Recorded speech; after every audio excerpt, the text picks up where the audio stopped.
And so good morning, good afternoon, good evening, wherever you are in the world tonight. My name is Grant Cameron, and I have a special guest with me. His name is Yossi Ronen, and he's a friend of mine. I've known him, I guess we did our first interview maybe a year or 2 years ago. And he is one of the key experiencers that I think that people have to pay attention to. I encouraged him to do a book. The book is now out, and he is joining us from Israel today.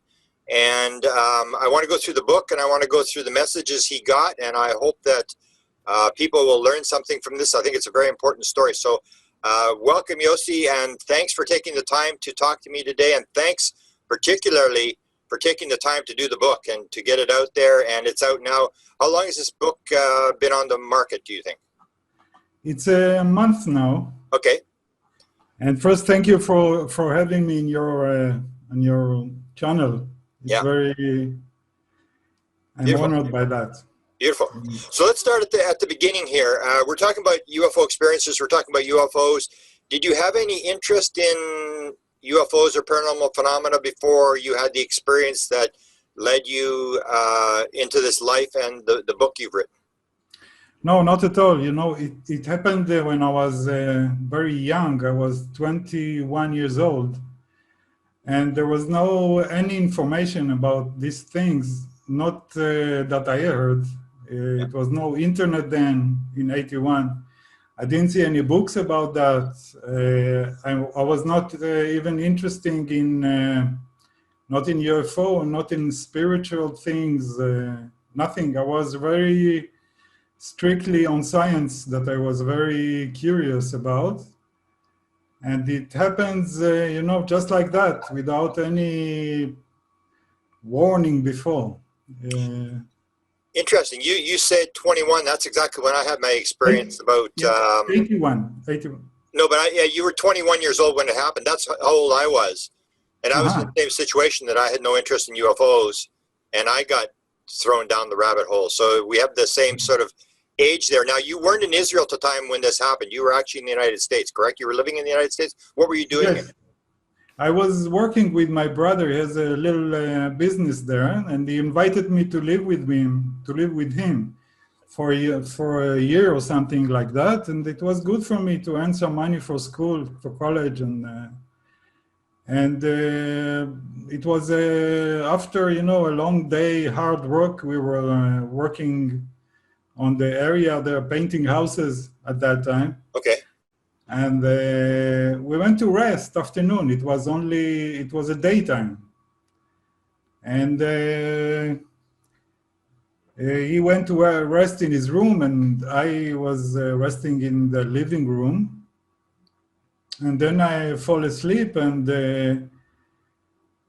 then started what I was thinking, it's a dream, but years after I understood it was an out-of-body experience, because I had any information of this out-of-body experience. But what I was thinking, that I'm suddenly dreaming that I'm at the same room looking at my body sleeping. You know, this is what I thought it's a dream. And in that situation, it was very nice. I mean, I was very, I feel very good out of my body for the first time. And I felt very light and happy and amused by the thing that I'm out of my body. And in that situation, I didn't have any form of something. The body was on the bed, and I was like, I don't remember any form of something that was near the bed. It was only my consciousness.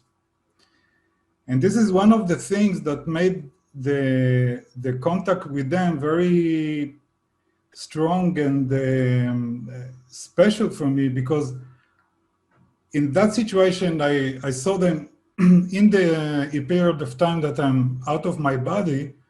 It was the first time that I saw them without the body. So it was a very different way of contacting. It was only consciousness. And in that situation that it's only consciousness and without the interfering of the body, the contact was very good. It was very pleasant. I knew that I know them. I knew that I'm dreaming or out of my body. Then I understood it was out of my body. And I saw them in the room and I felt very natural with them. It's like I know them. And we were, they were very curious about the room. They were looking at the things at the room, at the television. They were touching things, and they, yeah, one of them was standing near my bed, looking at my head, and it seems like he's doing something, like watching, understanding, or maybe helping something in me, something like that. And I was very happy that he's doing that. I don't remember what he done or what was the connection in that period of time, because when I wake up, it was a great shock. So I don't remember what really happened or what was the connection, but I only remember it was very cheerful. They were like children that playing and having the experience being in a body and walking like a small child that just learned to walk. You know, he's walking like a duck and feeling amused by being walking on the floor. And then I wake up with my face to the wall, and I heard a strange noise in the room, and I remember the weird dream that I had, and I say to myself, well, what was this dream with green beings in the room that watching me have a laugh with me, and what was this weird imagination that I had with these creatures with the big black eyes and this kind of stuff. And I heard the noise in the room, and I got frightened that someone came in, like a thief or something, because I heard a real noise from the room. And I turned to the room, sat on the bed, and then I saw them. I saw the same creatures that was in my dream, and the one that was standing near my bed, near my head, was standing half a meter near me, watching me face to face like this. And I was in a real shock. I got so frightened that it was, it was a fear of death, because the first thing was that I thought that I'm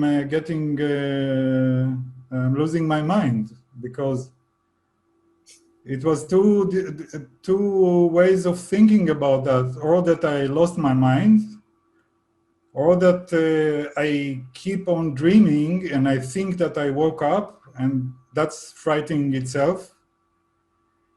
And I didn't know what to do. I pinch myself and try to understand what is going on. And then I realized that it's true. I'm sitting, I'm watching them. It's not a dream anymore. And they are standing there looking at me. And I think that they were not prepared for that too.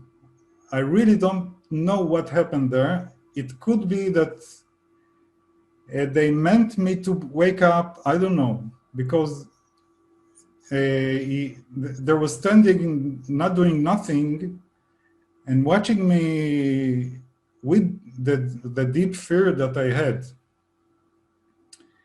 And the fear went even stronger, because I started to feel that he's watching me inside, like he's what I'm thinking. He feels my fear. He knows my emotion, and that notion that he knows me was very frightening itself, because I felt very small and very weak near them.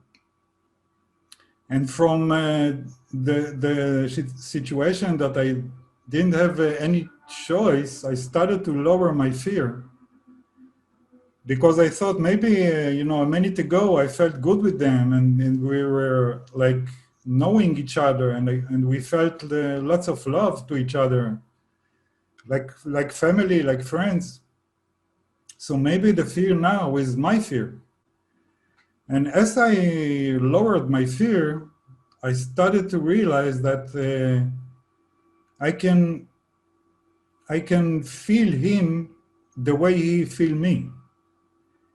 And the thing is that they are connecting with me in a way that we are sharing something together. It's like our consciousness is connected now, and I can and it's not something that they are doing to me. It's something that happened to us together. And it's like they opened the channel to my consciousness, and the connection is that we are together now and sharing our consciousness. Now yes. Yeah, let me ask you, how many beings, and can you describe the beings, and particularly how did you know it was a male? I don't know it was a male. I don't recognize any specific origins or character of a male or a woman. It was like the same. It was not a male or a female. I don't know how to define it. Okay, I just thought because you're using the may, he, and that's one of the questions I always ask people. Did they have any clothes on, and did they have any sex organs? And did that seem peculiar? Did that seem peculiar at the time? Because when I look back on cases, I say something's wrong here. There's something we're missing. Yeah. If that's missing. Yes, I didn't saw. They were naked, and I didn't saw any organs like that. Not for a male and not for a female. And how many were there? I think 4 or 5. I don't remember exactly. And only the one was communicating with you? No, there were the one that was close to me. I had the first impression of connecting with him, but he was connected to the others. There were no limits of communication between them. So when I was connecting to him, I was connecting to them too. They were connected to each other, but they were not like one brain. Each one of them has his own consciousness, but it was very natural for them to have each other consciousness in such a way that they made with me. And in that moment, I realized that we humans have this ability to communicate just like that. It's like something happened to us and we got used to communicate with words and with sentences and communication the way we do, but we have the ability to do it differently. And what did they look like? It'll be on the book cover, but for people who haven't seen the book cover yet, we're going to show your book cover, but describe what these beings look like. And have you heard of any other reports for people describing the beings that you saw?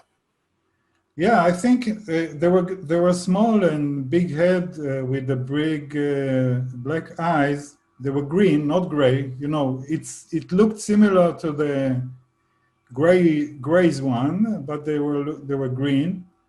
The eye was not. They were almond straight ones, not to the side. That's the way I saw them. But I understood it very soon, and in that meeting too, that the way I see them, it's part made by my way of translating something that it's not really, really physical.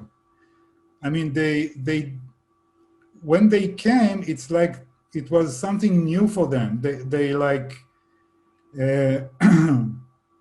managed to have a physical appearance to feel to be in the physical realm. It's like a dimension that they can and they know they have the knowledge to be in this dimension.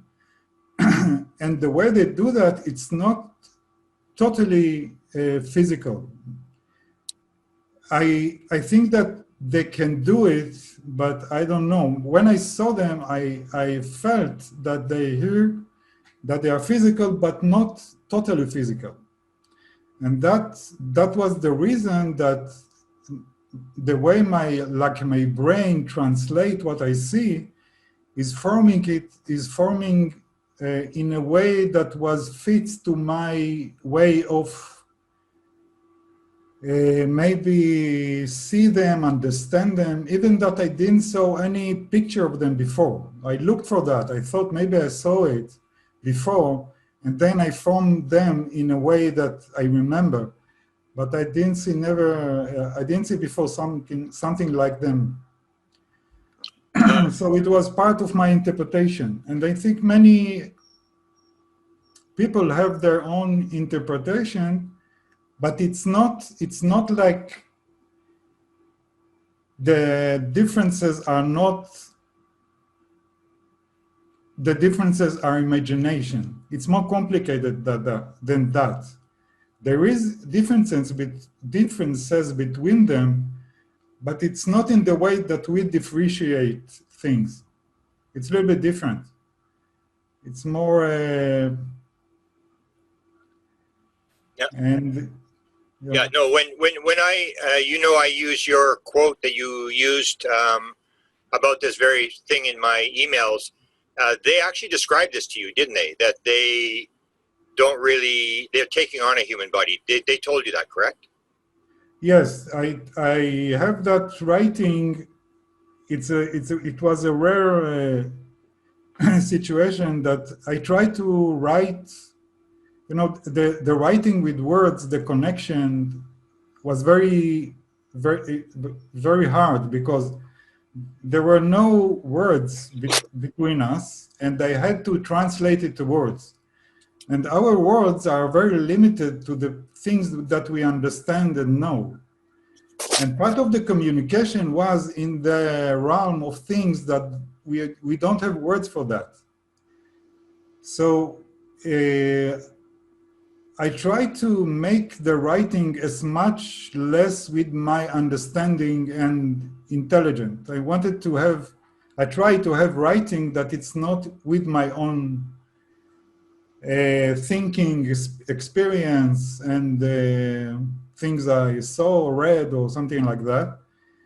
And that time was a very rare time when I had the automatic writing without thinking about what I'm doing. I mean, I read what I wrote after that. So describe that process. How does that happen? You're just sitting and you put your I put a paper. Or is it you just happen to be your hand just starts to write? No, I'm preparing for that. I have a question. Okay. And that time was questions about how to write my understanding in words. How to write it without misleading their meaning. Okay. And what I do a meditation, and then I put a paper, I holding a pen, and I let my hand dribble till I see that words came out. Now I did it for many years, and only 3 or 4 times it suddenly happened that I got sentences with meaning that I can understand. And that was one of them. Is this in Hebrew or in English, your automatic writing? In Hebrew. Okay. And all the book is translation. Yes. Yes. Yeah, I understand that. And yeah. we can we're going to get into some of the stuff they told you. It's kind of interesting because that Desta, who helped you put the book together, she does the same thing. She uses a typewriter, but she gets into a state where she can ask questions and get these answers and doesn't really realize what the answer is until she reads it the next morning. So it's kind of unusual. So do you think they taught you that, or how did you suddenly decide to do this? You know, after the contact, I tried to really hard to understand what happened to me. And it was obvious that it's something that happened to my consciousness. And the thing was that what happened, it was not in my spirit world, it was in my body world. I mean, the way that I could make the connection and remember that was because something physically happened to my brain that made a change to my way of senses to work, and then I could communicate with them. I mean, in the beginning they helped me to do that, but in the second that I felt myself doing that, it's like my brain knew that, or my body knew that, and could go there anytime he wants. It's like they showed me a point in my brain that I can go back to there and have it, and have this way of working in my brain. And what happened actually is that it seems that there is a way that our parts of our brain can communicate with each other. They are doing it now, but they do it like,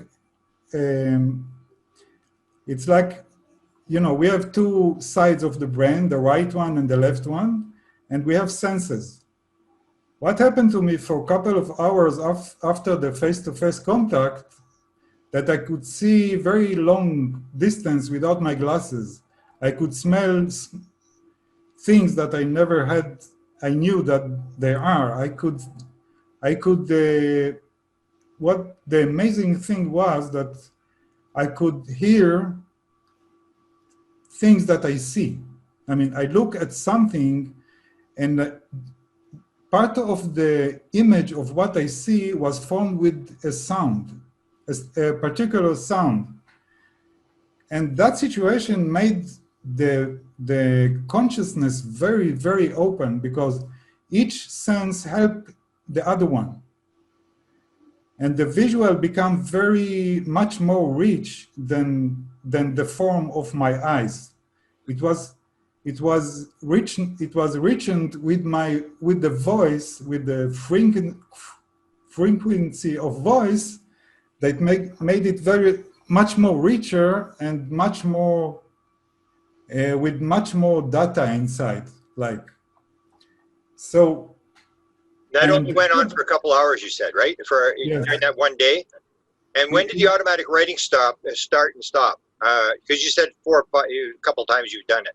Yeah, it happened only a couple of years of a lot of practice to get into that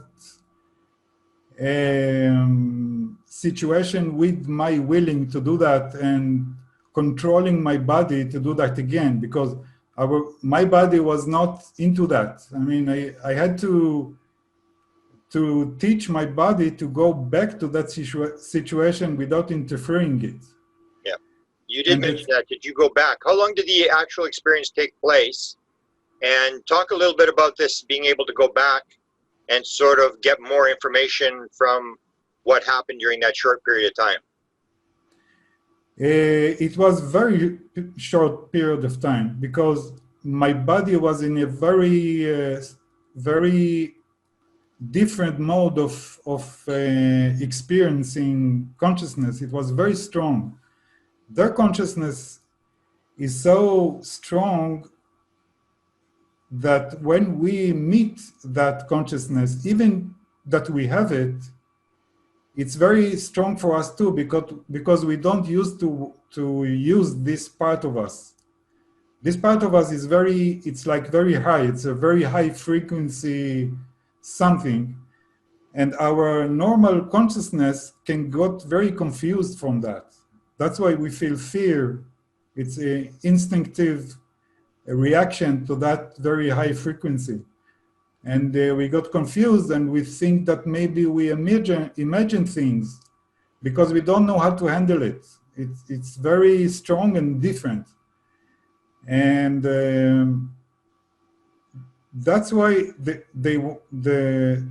connection probably was 2 minutes, not more, because they felt my body getting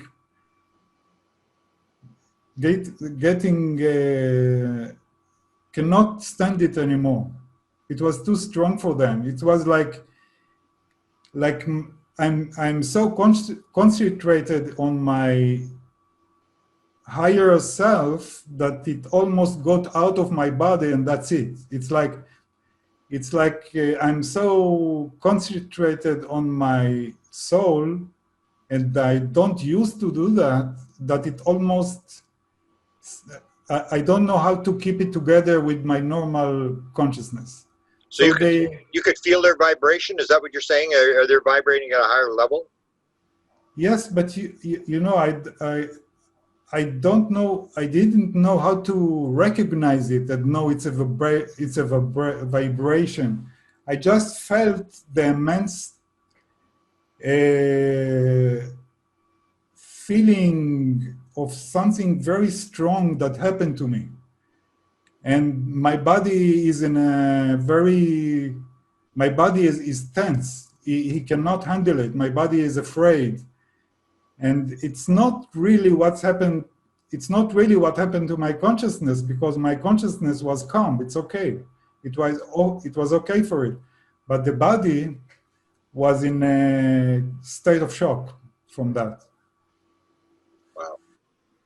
Now, can you talk about going back, like you said, that it was a short period of time, but you got enough information that you could do a book. So how did that take place? You mentioned to me before that you were able to sort of go back and tap into the field or whatever is happening there and pick up material. Explain how that happens. Yes, it happens many years ago when I started to write about the experience. I wanted to simply write to myself what really happened there. And then I saw in the time that I'm writing in words that it was very different from the way I think in words.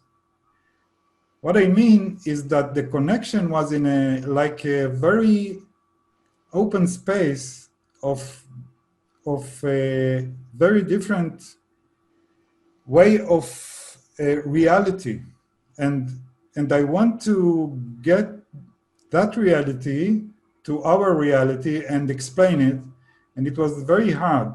So I started to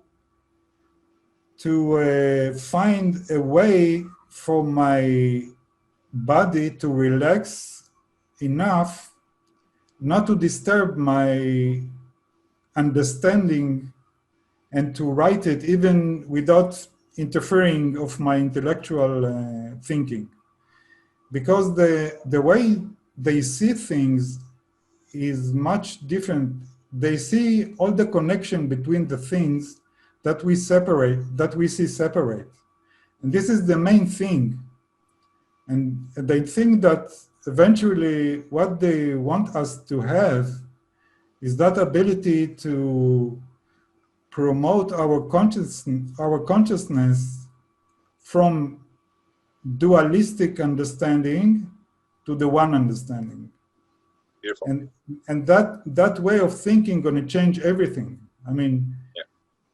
It's not that we're going to live anymore with this separation between ourselves, between each other, between good and bad. And it's going to start with our own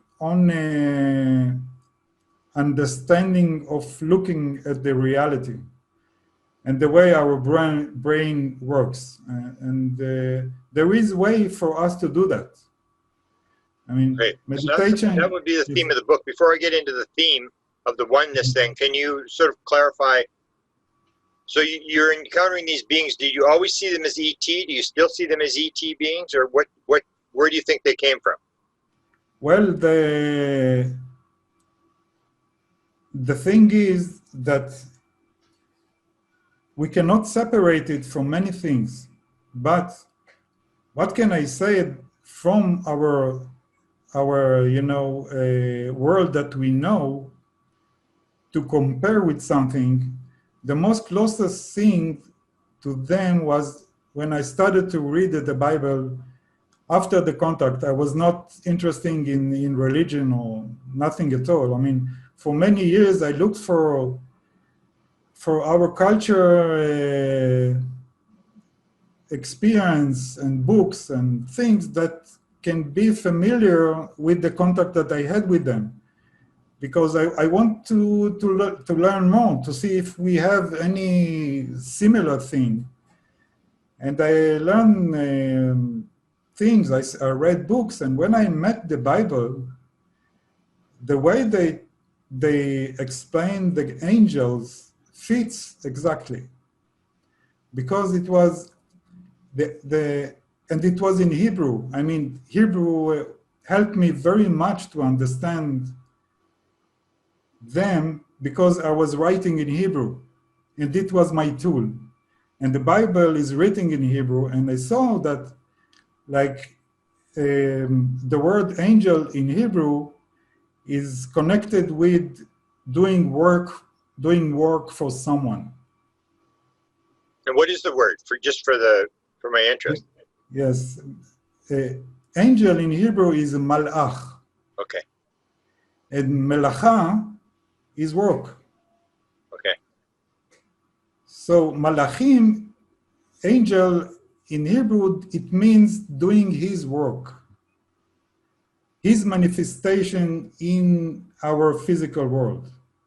They manifest themselves here in the physical world to do things that they know or think or want to do behalf of him, behalf of their understanding of him, of his willing, and they know God very, very naturally, and they live for that. I mean, all the things that they do is by knowing this God, but it's much more deeper than our perception of God that we learn at school and we understand. It's much more deeper, because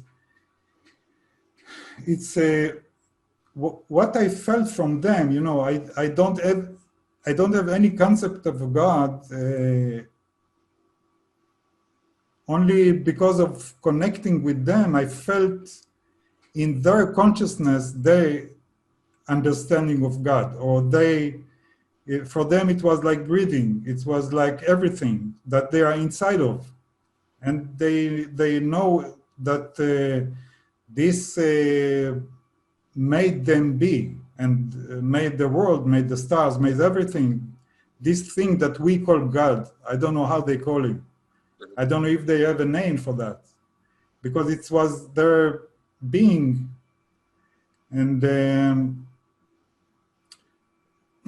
when I and that thing that is for them, what we say God is everything, and that's why it's the one. I mean, all the thing that connect everything that for us is separate, the connection is God. I mean, it's all parts inside of that God, that one. That's why I think about oneness, that it's not only a concept of spiritual concept of we are one, or be good with each other. Not only, this is the outcome of that, but the one is our reality, and we'll bit by bit getting to understand this oneness, this our real reality. What is beneath everything is one, and we in our consciousness bit by bit understand that. So this would be completely, and you know that I talk about this an awful lot. The same idea that you talk about. A lot of the UFO community is still into the idea that these are almost like capitalist aliens, that they're here to steal our land, put us on reservations, and this idea of me versus you. So you didn't get any impression of that at all. And almost like, and maybe you confirm, a lot of people will describe that they're on a mission, or that these are like missionaries, like you're saying, working for the one, for God or whatever, that there's a mission. Did they give you a mission? And can you sort of talk about that whole thing when you hear this in the UFO field about aliens being here for some sort of capitalist mission where they're going to steal stuff or, you know, enslave us or whatever? Yeah. This is a situation, you know, I met with that for many years, for 40 years from the contact. That's why I didn't talk about it for a long time, because people were in a great fear from that, and they rather not to believe in that. And maybe many people say they're probably, because they are strong, they compare it to what happened here on Earth, that the strong people control the weak ones. So we have an instinct free from that. But if we think about it a very simple way, if we look at our culture, we are now in a situation that our knowledge became so advanced that we can physically push a button and destroy ourselves. And now we are in a situation that if we not get moral or more spiritual and more understanding about the oneness, we're going to destroy ourselves. So I think this is true for everywhere. And if these aliens, these angels can come here and doing these amazing things with their UFOs, with their body, never mind, they should be very high spiritual and moral, because any other ways they will be destroyed long ago. Yeah. So for me, it's a real reason to understand in a simple way what they are good and not bad. And what do you think their work was in terms of you? Is this a part of their mission to talk to you? And what's your mission? Why were you chosen for this encounter with them? I don't think it was specific, because the way they think is different. They see the one.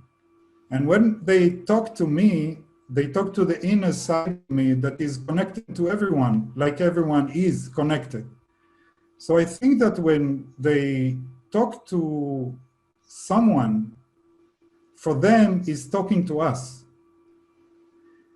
And the difference in me, maybe that made that happen, was that something physically in me was in a situation.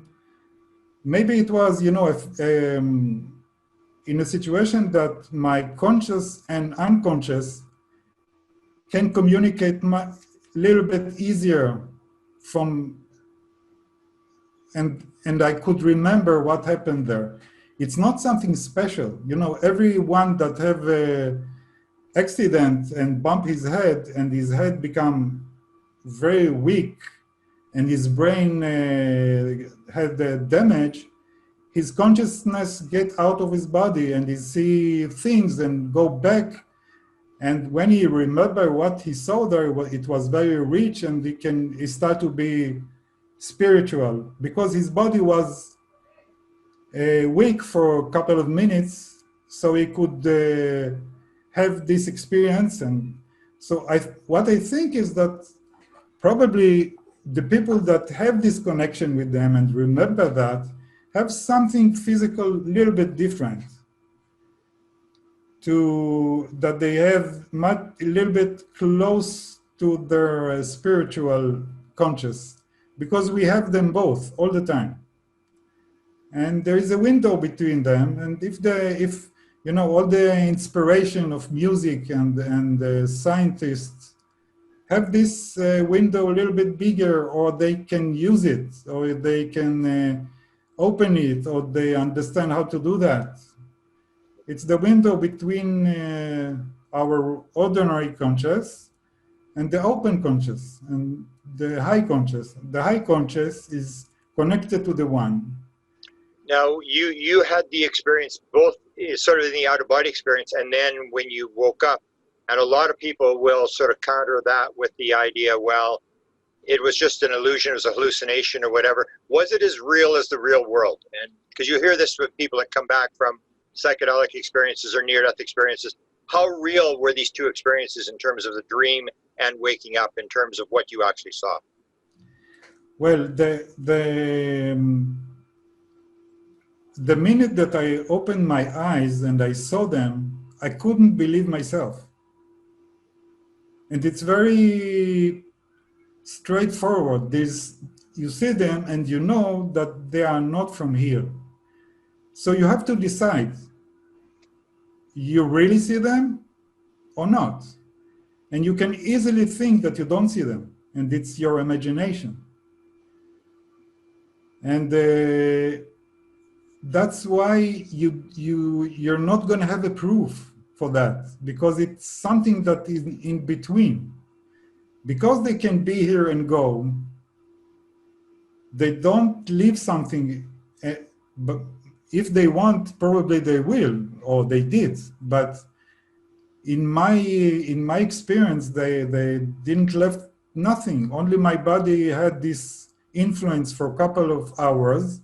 I could feel, know, understand things very much wider, and then that gone too. I didn't have nothing left from that. So that's why it's very easy to dismiss it, like it never happened. And maybe it's good, because in that way, we do it in the right way, slowly, so it not damage us. You know, if we do it too fast, we can be confused from that. We are like developing our understanding, our consciousness for that. And it's good that it's slow, bit by bit. But it seems that our situation is very dangerous now. That's why they came a lot. And they try to do things to help us, but they cannot do it totally. Because if they do it totally, it'd be too much for us and we cannot handle it. So they are letting us to understand it with ourselves. Many people. And what do you think your role in all this is, in terms of because you probably thought about that for the last 40 years. Yes, yes. I think this book is one of the main things. And in the book, there is the longest chapter is about hypnotic regression that I did a couple of years after that. Oh, yeah. And in that hypnotic, I realized that I had a meeting in the age of 3. Oh, okay. I didn't know this. Go ahead. And that I didn't remember it till that hypnotic regression. And it was amazing, because in that regression, when I got into the age of 3, I remembered a communication that I had on that year. That communication was in a different dimension. And what the communication was, it was so long, it's like I can write a book only on that communication. And it came to me in a couple of seconds that I couldn't even talk about it with the regressioner and tell him what happening to me. Wow. So after the regression, I started to write about it. And part of that regression, part of that communication was that he explained me something like, you know, when you're going to get older, your world going to be in a dangerous place. And we came to you as a child because your brain is, your personality is not, I don't know the word, just like that. Yeah. The ego hasn't come online. The thing gets in the way, the self, the ego. Yeah. Yes, that's right. And as a child, you can absorb all we say to you without thinking about it with your intellectual way of understanding, and you can absorb that, and they will stay with you till the right time that you can use it if you want. All the time, it's my choice, it's our choice to use it or not. They don't force us to do nothing. And probably it happened after 40 years, you know. And I always knew that this book have to come out. You know, it was like my whole life was always going in the way to write it. I knew that I have to do that. And I was afraid to do that because, you know, all the people, I have to work, I have children. And what if my children going to say to people, to his friends in school, hey, my father saw little aliens, and these things bother me so much. I was so afraid of that. So all the time I took, okay, I will write it to myself, and I write, and so I worked at that a lot, and I understand a lot after so many years. So I could do, I could write very specific things that I'm in confidence that I understood, and it's not a bad interpretation. So you have this in the book. How much of the regression is in the book? Do you do transcripts from the regression? Because it sounds very Yes, I remember the regression very good, and all the most of the chapter is on the situation that we had a talk when I was walking with the alien when I was 3 years old with him.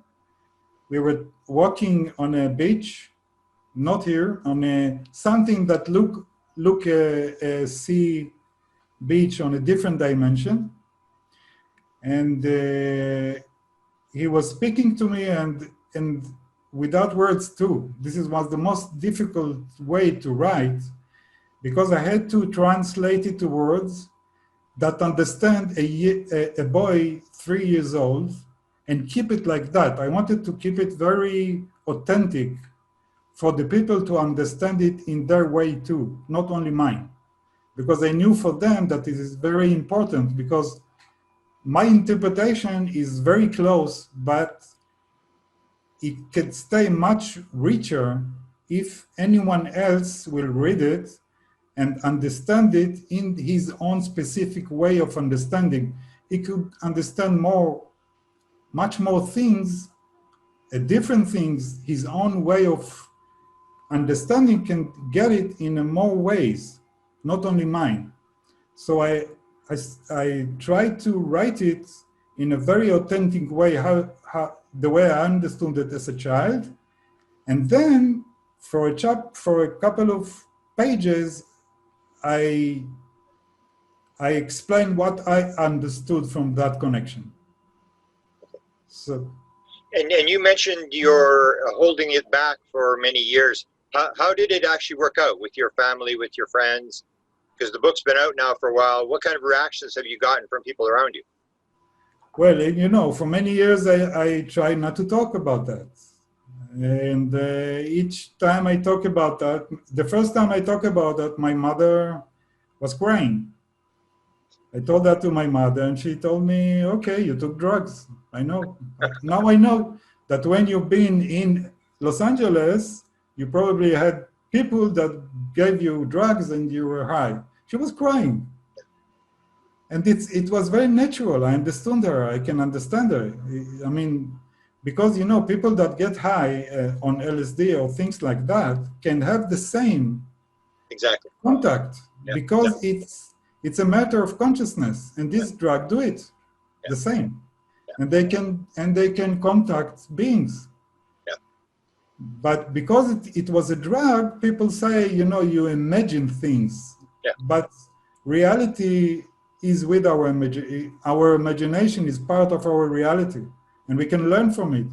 You know, each dream that we have came from very high and wise us. The dream is our imagination that made a form of understanding for us to wake up and remember things for our benefits. So it's our higher self that is smarter than us, but it's us. And when you use these things wisely, because for the same reason, if it's too high for you and your body is not ready for that chemical thing, it can be in a state of shock and be damaged. So it has to be very wise to use that, because it's something that you use from the outside to help you, and it helps. But we can do it without nothing, because we have it. It only happens. It only opens something that we have. It didn't give us nothing. And your children, have your children got experiences as well? And what did they think about what Dad was saying? Well, I try not to talk about that a lot, but they are now 15 and 10. They are small children yet. So I try not to talk about it a lot, but when they're curious, they understand about the book, and I told them, I answer their questions in a very easy way. I don't get inside too much, but they develop a curiosity for that, and they don't have so much patience for this. You know, they're children. They don't want to read or something like that. They want to watch movies, and they got their ideas from the movies, and it's okay. They learn from that too. And so, can you? I want a little bit more on the message, but can you tell us this very interesting story? When the beings were in your room, how did they leave? It's very interesting, because people think, you know, jump on a spaceship and fly away back to their planet or whatever. So describe how they actually left the room. I found that a fascinating story. Yes, it was amazing, because in the time that it happened, it looked to me like science fiction that probably, I don't know, I didn't understand why I see that. Because they went to the other side of the room, they hold hands in a circle, they were standing in a circle, hold hands and started to walk in a circle, and this walk became faster and faster, in a circle. And then it became so fast, they can do that, I don't know how. They can make their body get faster and faster, and then they got transparent. I could see with my eyes that they start to go out of this dimension to a different one, because they became to be light. This circle became very, very fast and light and semi-transparent. And then this light, the circle of light, became very small. And then it was so small that it disappeared from my eyes. And then I realized what happened there. It seems that other dimension is not the big, vast thing that we think. It is very, very, very small that hold us. It's very weak for our thinking, but this is the way they think about things. They see all the connection, all the things together. And if we try to measure the much smaller physical thing, we see that we can go inside and inside and inside, and it's endless. And this endless point is the oneness, small. And we can understand it with time just the same. If we want to separate the past from the future and see what is a period of time of the present, we see that it's very small. And if we will dig it for the present, we see that it's endless small too, the present. So this endless small thing is a dimension itself. Why it's a dimension itself? Because everything is out of this small thing. This is the quantum field.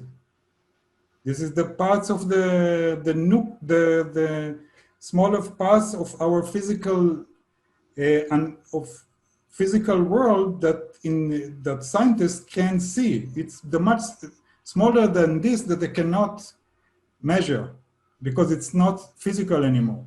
So this place is the like the bridge between our physical world and the other dimension, that it's so small that it's the basis of our whole reality. And this is the quantum world. And this is our thinking too, because now the scientists begin to understand that our brain is not working like what they thought a computer that had a binary language of 1 and 0. It was using the dualic difference to make the computer. And we had very advanced computer that working like that. But now we understand how to do a quantum computer that what give it the ability to do amazing thing is that he is working like he's working with the 1 and the 0 together. He is connecting the differences and understanding in a statistic way of being 1 and 0 together. This is oneness too. You see, we start to understand how to use this oneness, and now only from the mathematical and physical and technological way. Now, one of the things that happened to us with this, it was very dangerous, and this is the nuclear power. Yeah. The nuclear power is using this amazing force that is inside this nuclear subatomic, because it's very strong there. And if we see what's going on, we see that the UFO started to come after the Hiroshima bomb.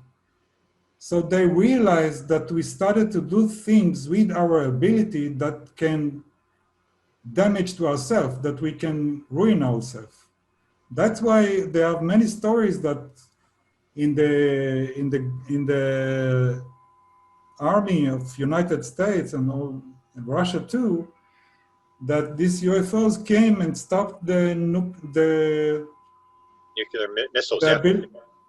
They start to involve with that. So I see the connection between them. This small thing in time, in matter, in space, you know, time and space are the same thing. So are you more, because a lot of people, experiencers, will be shown the screen with the environmental devastation or the nuclear devastation.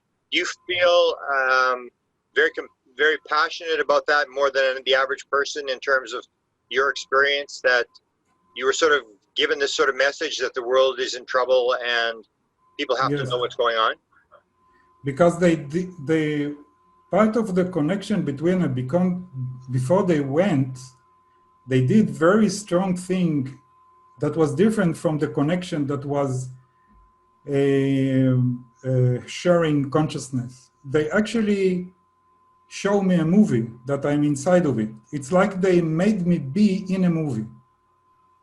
Okay. And they made me feel in a place and feeling situation, it's like I'm living there. Okay. And what they show me is I finally find myself in a very beautiful place, in the blue sky, in green grass and trees and cows eating from the grass, and everything is okay. And suddenly a strong fire burst from the horizon and burn everything. And like they made me to feel it, what it means. And then the feeling was, it was in my responsibility that this has happened. Like me is human. And the nature is not ours. We have been given that. And something else that the cows, when they, a second before they were burned, they looked at my eyes. That's the way they show me the movie. You know, it's a movie. They show me a movie. It's not a real thing. It's not a prophet of something that's going to come. They show me a movie to let me have inside this understanding that can happen. Try to avoid it. And when the cow looked at my eyes, I felt that they are looking at me as someone that should protect them. And the thing that should protect them, it's not only our behavior with them, it's our consciousness too. It seems like that the way our consciousness works influence everything, even the animals. And in the book, it's continuing, because I saw in the Bible really specific understanding of the same thing that they told me, that our consciousness is influence on Earth. It's not only the problem that we do, it's not only by the pollution. It's with the pollution of our conscious environment with ourselves that make problem too to the world. And when we will improve our consciousness, nature will improve too. And in the book, it's going a long way. And you did mention, I think, when you saw the Australian fires, that it made you reflect back to your vision. Totally. I saw pictures that were photographed there. It was the same fire, the same animals. Wow. And it reminds me, and I really hope that it's not going to happen, but the situation is now that someone can push a button and make it happen.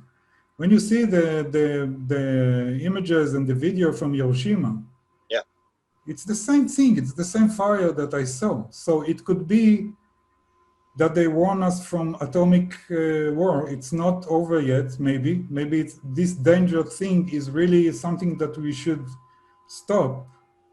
It could be something else. It could be water. I don't know. Yeah. The main thing is that we have to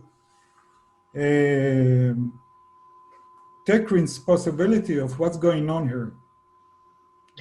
Have you had any experiences since 1981, or is the experiences to do with the automatic writing, where you can sort of tap into the field and get more information? Have they come back again?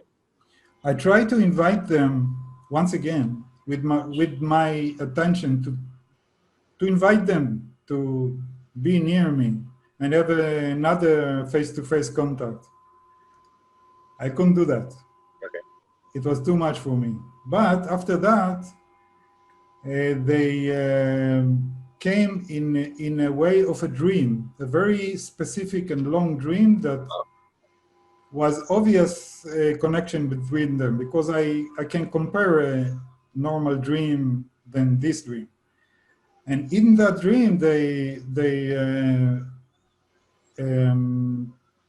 explain me many things that they are in the book, and it's all connected. All the information from all the years are connected to a very nice picture. One thing.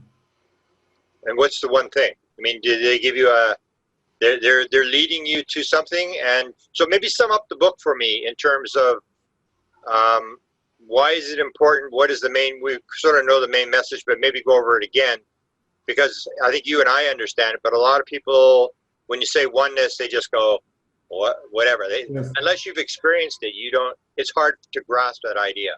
Yes, it's hard. It's hard for me too. The most beautiful place when I saw explanation of that oneness is the way the Bible treat the paradise and the fruit of knowledge, good and bad. the secret there, we don't understand it. I think our religion don't see it in the way it should be, because the fruit of good and bad, it's not the way we think now is to be good and not to be bad. The thing is that before they ate the fruit, they were one with God. They were one with God. That was paradise.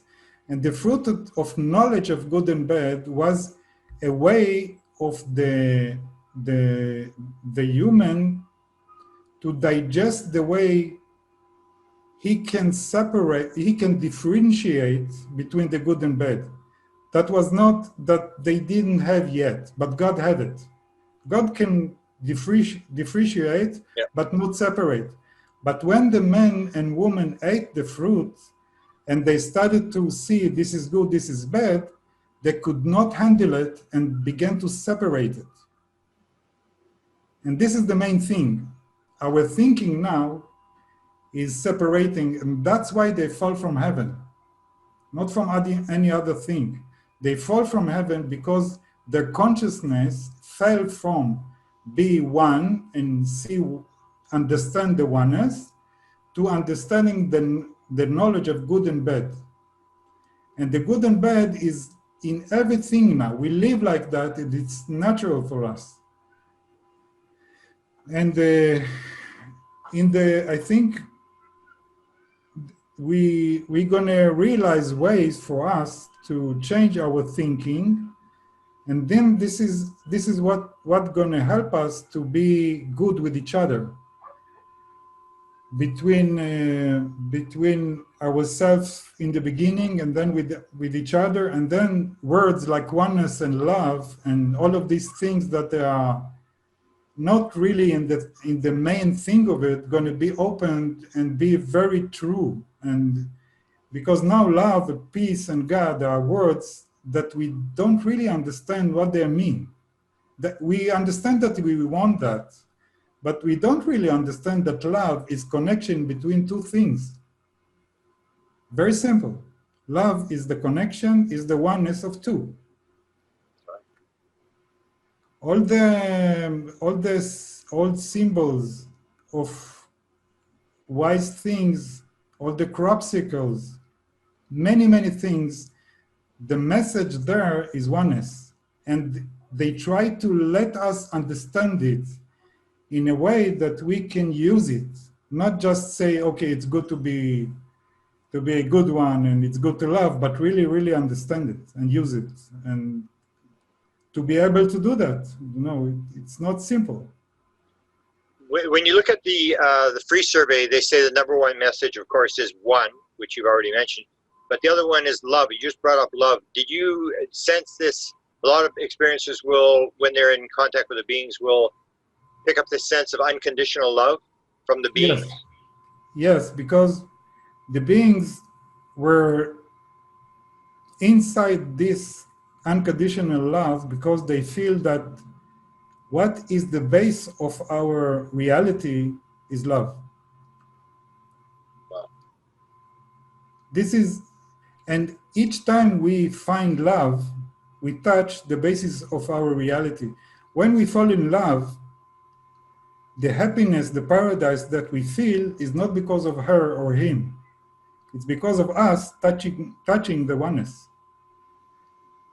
She let us the ability for a while to understand the oneness by our emotions to her.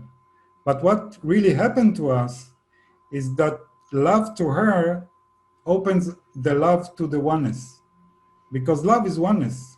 Everything here is, even when we made sex, it's going inside each other. And this is the most pleasant feeling, is the be with each other. And this is it's like nature try to do it to explain it to ourselves and let us go in this road. And another thing, in Hebrew, the name God is El. The other meaning of El is direction. I'm going to the school, L school. L is the word that says going to place, a purpose, L. And when in Hebrew you say we have one God, actually we say we have one direction. Our direction is to the one. We are going to the one. So this is the real meaning of even the religion that try to open us for that. Now it doesn't look like that because people using the religion for controlling, for power, you know, not all of them, of course, most of them are good, but the main thing that we have there is the ability and to go to the oneness. Wow. Yeah. Well, I appreciate your sharing your story. I'm certainly going to promote it because I think it's better than the other versions of evil aliens and stuff like that, where I think you've picked up on I think the very important messages they want to get across. So, where your book is on Amazon? Yes, if you write Yossi Ronen, you can find it. And you're open to do other interviews, because I think I can get you some other interviews that I think people would profit by listening to your story. And thanks for the friendship. Thanks for giving me the story. It's one of, as I say, it's one of the better stories of experiencers that I think gives the answer of what's actually going on. And because a lot of people get, they either like it as entertainment or they want to be scared by something or whatever. But I think you have expressed, I think, the true nature of what is actually going on here. So I appreciate your sharing with me, and I'll do what I can to make sure your story gets out there. And have you got anything else planned in the future in terms of books or new projects or anything? Yes, I will write, I think, another one that will be concentrated on the practical ways to open the oneness inside of each of us, inside of us. Wonderful. Thank you, Yossi. And thank you. I want to say thank you to you because you know, I don't think that I would have the courage to get the book out without you. Well, you helped me very much with this. Well, I appreciate it. I hear stories, certain stories, and then I always say to people, have you written this down? I think you better write this down, because it's almost like in the Bible, there's an expression, what profiteth a man if he gains the whole world and loses his own soul? So if you're given something by the beings, by God, if you become like a messenger working for God, the onus is on us to get it out there. So whatever I can do to promote your story, I will do, because I think you have the message that people need to hear.